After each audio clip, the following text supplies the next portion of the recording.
One of the most important topics in calculus is the rate of change. We've got the average rate of change and the instant rate of change. The average rate of change just tells me where I've been. The instant rate of change tells me where I'm going right now and how fast. So as I'm skydiving out of this airplane here, I might ask myself what the average rate of change is to figure out the change in distance over the change in time. But a little more important might be the instant rate of change, because that'll tell me my velocity, which might be nice to know, but I can need a derivative for that with some limits. So using limits and derivatives, we can find the instant rate of change. That way I know my velocity, so when I realize I forgot my pack, I know how hard I'll hit the ground. Well, that was a close one. So finding the derivatives using the formal definition, that's what we're working on here. So the formal definition of the derivative is right here. It is slope. Remember the derivative, the definition of the derivative really is just a slope. This is a rise, this is a run. Difference in the y's, difference in the x's. H represents a slight difference, and we want that h value to go to 0. So we got several notations. We want to note that there. We've got, we call this f prime of x, or y prime, or we read this as dy dx, or we read this as d dx of f of x. All right, so we can think of it as an operator sometimes, and these all mean the same thing. So let's think about this function, the square root of x minus 2, and we want to graph it and consider the change in y values there. So the graph of x minus 2, now notice this will start at 2 and goes off to the right like this. There's a square root curve. It's got a little shift because it's minus 2. And so we want to describe how the y values change. Well, they start at 0 and they're increasing. So this is what we call an increasing function. Now, we want to find the derivative of f prime, using a limit definition. All right, so let's use this limit definition or formal definition of the derivative. And so we've got f prime of x is the limit as h goes to 0 of this fraction. Now we're going to plug in x plus h in for x in this function here. So we got the square root of x plus h minus 2 minus f of x is just copying down the square root of x minus 2 all over h. Now we want to find this limit. We could plug h in, but if we plug h in, this is x minus 2 square root minus the square root of x minus 2. The top becomes 0. And the bottom will become 0 also because h is going to 0. So this is a problem we need to deal with. So we have some techniques that we learned in the last chapter of how to deal with this limit. And that is to multiply by the conjugate, the square root of x minus 2, or x plus h minus 2, plus the square root of x minus 2 all over that same thing. Now this is kind of a mess, but we know that it will clean up real nicely. We're just multiplying by 1 there. The top is going to come out to be a squared minus b squared. So a squared is going to be this, just this first part underneath. B squared is this second part underneath. All right, so we're going to have the limit. We're still dealing with the limit as h goes to 0. And on top, we're going to have x plus h minus 2 minus, now don't forget this in parentheses here, x minus 2 all over. Now don't multiply this out. The square root of x plus h minus 2 plus the square root of x minus 2. Okay, don't multiply that bottom out, leave it alone. Because what's going to happen is this. On top, we're going to have x minus x. And then we have negative 2 minus negative 2. Those are going to cancel. Those go away. And then The nice thing is these h's will also cancel.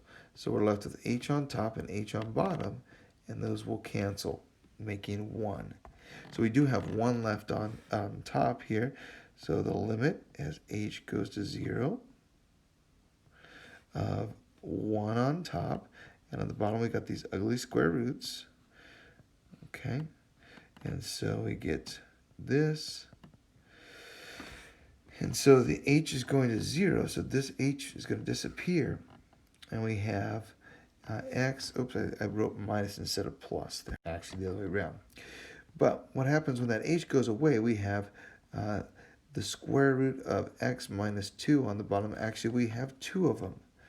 So we have 1 plus 1, so there's 2 of those.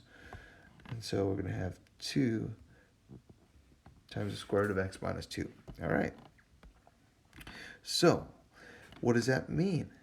What that means is that when you know the x, this will find the slope of the tangent line, or more specifically, the slope of the function.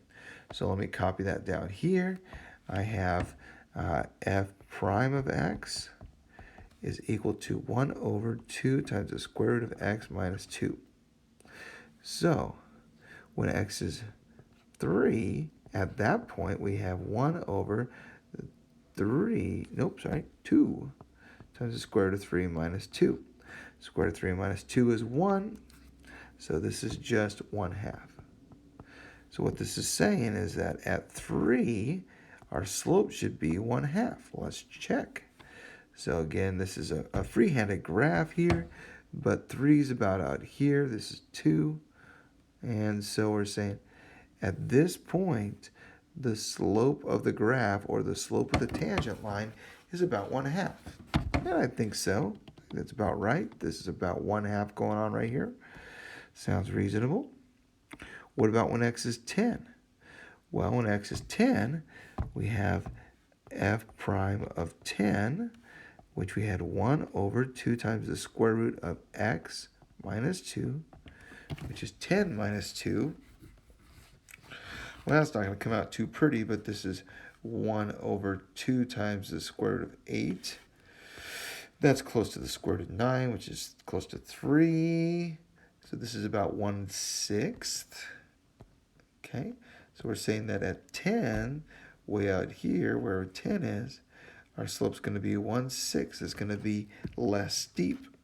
Okay, and if we have 27, we have f prime of 27. That's 1 over 2 times the square root of 27 minus 2. This is 25. Square root of 25 is 5 times 2 is 1/10. Okay, so notice this fraction. This guy here was approximately 1/6. It's close. And then this is less steep, 1/10. Okay? So what's happening is it's getting flatter and flatter. It's not increasing as much. The slope is getting less steep. So way out here, we're going to have a slope of 1/10. Now, what about when x is 2? Don't forget that one here. But when x is 2, we get this. We have f prime of 2 is 1 over 2 times the square root of 2 minus 2, which is undefined. The empty set is what this symbol means here. So that's undefined. Well, what does that mean? Well, as we get real close to 2 here, that line is going to get more and more vertical. And, well, we know a vertical line doesn't have any slope. So at that point, at that end point where it starts or stops, whichever the way you want to think of it, that has no slope, all right? We can't take the derivative there. Okay, so, well, the question now is, for what values is f of x continuous?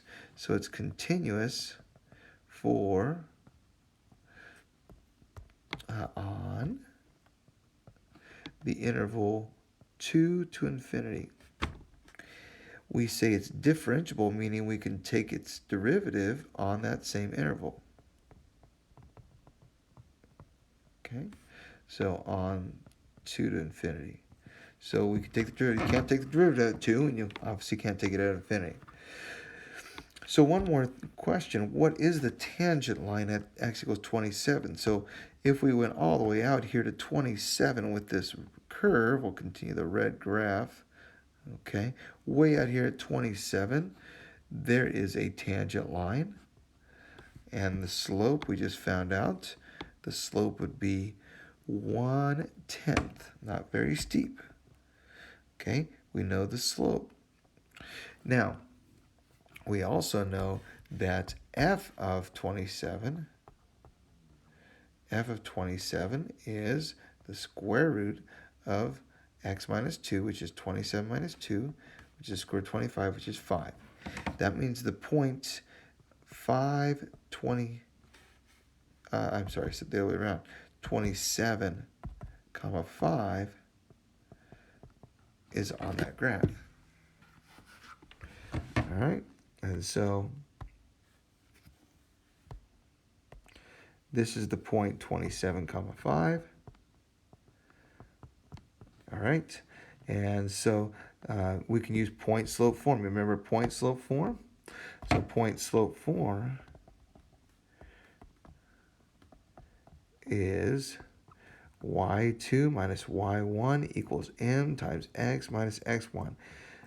Sorry, there is no y2, it's just y. Okay, so point slope, very important to memorize, super important, okay?